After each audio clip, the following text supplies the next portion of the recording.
Good morning, Facebook, YouTube, and Twitter. This is Rich again, back for your second video blog of the day for Tuesday, March 31st, 2015, around 9:25 in the morning, Berwick, Massachusetts. Nice and sunny day, going to be about 47 degrees. And that's no news to report right now because I'm doing my WrestleMania 20 video review blog from the world's most famous arena, Madison Square Garden. This is going to be the last WrestleMania review I do because WrestleMania season's over. This WrestleMania took place at the world's most famous arena, Madison Square Garden, on March 14th, 2004.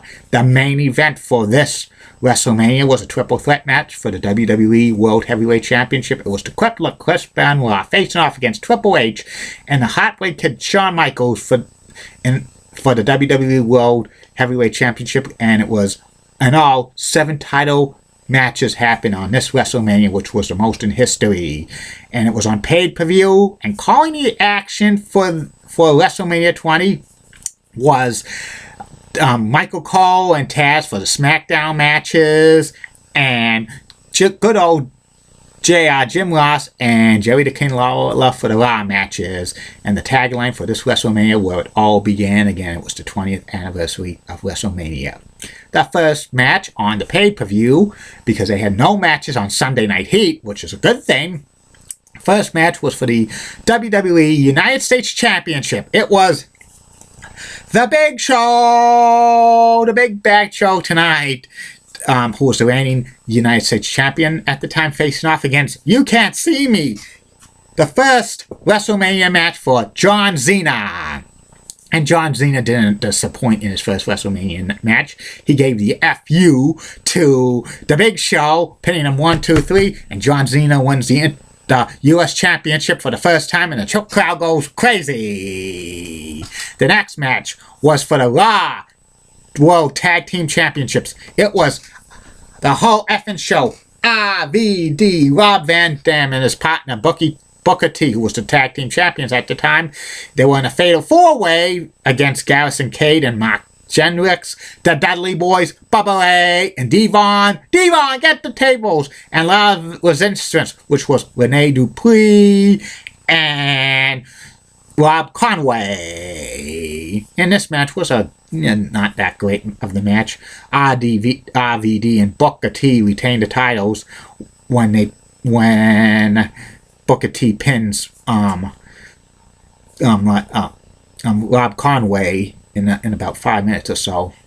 The next match was a grudge match between Christian and Y2J, Chris Jericho. It will never, ever happen again.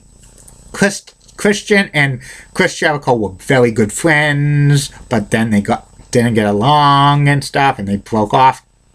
Chris Jericho turned face, and he was aligned with Trish Stratus and stuff like that.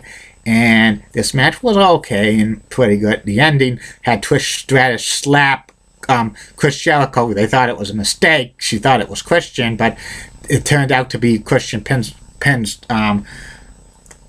Chris Jericho for the 1, 2, 3, and then Chris Jericho gets mad, and it was revealed Trish Stratus was with Christian all along. It was a plot, and Christian, then Trish was slapping Chris Jericho like crazy, and the fans were booing her. Trish Stratus made a heel turn, which was, okay, but the fans do like Trish Stratus a lot. The next match was a handicap tag team match. It was Evolution, Randy Orton, Nature Boy Ric Flair, and Batista. Randy Orton was the Intercontinental Champion at the time, but the title was not on the line. Facing off against The Rock and Sox Connection, it was Mick Foley. And do you smell what The Rock is cooking? The Rock. This was a 3-on-2 match. This was not the best handicap tag team match. Evolution won when RKO. Randy Orton delivered his RKO to Mick Foley. They were pumping it up at this time that Randy Orton was a legend killer. He gave his RKO to WWE legends. It was not the best match. And the next match was a was an interpromotional brand, like bra and panties match. It was Sable and Tori Wilson representing SmackDown, facing off against Stacy Keibler and Miss Jackie representing Raw, and Sable and Tori Wilson posed for Playboy at this time, and Stacy and Miss Jackie were jealous of that, so they had an interpromotional bra and panties match. Sable and Tori win this one. It was not the best match in the world. Put it to you that way. The next match was the cruiserweight open, and it had the reigning cruiserweight champion Chavo Guerrero defend his title. It was a run the gauntlet match with several cruiserweights: the Ultimo Dragon, Shannon Moore, Jamie Noble, Funaki, SmackDown's #1 announcer, Nunzio, Kidman, Tajiri Akio, who did not get involved in the match because he was taken out because he got sprayed with mist by Tajiri, and Rey Mysterio. The ending of this match had the final two wrestlers, Rey Mysterio and Chavo Guerrero Jr. And Chavo Guerrero takes this one when there was interference by Chavo Classic, Chavo Guerrero Sr. Chavo Classic interferes, attacks Rey Mysterio Jr., and Chavo takes advantage of it, pins the Masked Man for 1, 2, 3, retains the Cruiserweight title. The Cruiserweight Open was okay, but it was fillers time. Then the next match was Goldberg facing off against Brock Lesnar. The next big thing.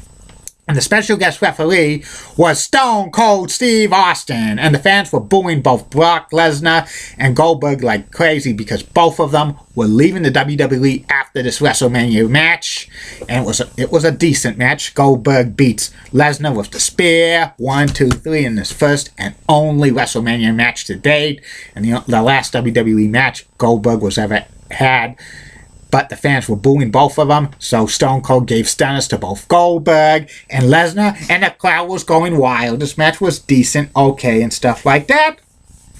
The next match was another fatal four-way match for the SmackDown WWE Tag Team Championship. It was Rikishi and Scotty 2 Hotty putting their titles up on the line against the APA, the Act Like Protection Agency. Farouk and Bradshaw against the Basham brothers, Doug and Danny, and the world's greatest tag team, which was Shelton Benjamin and Charlie Haas. And this match was not too great. Rikishi and Scotty 2 Hotty won this match in about 5 minutes or so when Rikishi gives a bonsai drop to Doug Basham. It was just a filler. The next match was for the WWE Women's Championship. It was Molly Holly facing off against the current Women's Champion, Victoria. If Molly Holly lost the match, she would get her hair shaven completely bald. And this match was a decent match. Molly had some physical moves, but in the end, Victoria pinned Molly Holly with the widow's peak, meaning Molly Holly's hair was going. She tried to escape, but Victoria captured her and put her in the barber's chair, and Victoria just shaved Molly's head completely bald, and the fans were going wild like crazy. This was awesome. This was a very big pop. Molly Holly was bald. She got paid $5,000 extra to do that. And then the next match was for the WWE World Title. It was Eddie Guerrero, I lie, I cheat, I steal. The reigning WWE Champion facing off against It's True, You're Olympic Hero, Kurt Angle. This was a very back and forth match. Eddie Guerrero gave the frog splash to Kurt Angle, but Kurt Angle kicked out. Then Kurt Angle put the ankle lock submission on Eddie Guerrero, but Eddie Guerrero reached the ropes with the frustration. Angle tried to put the ankle lock submission for the second time, but Eddie Guerrero schoolboyed Kurt Angle for 1, 2, 3, and Eddie wins wins the match and retains his title, and the fans are going wild at Madison Square Garden. The next match was The Undertaker versus Kane. Kane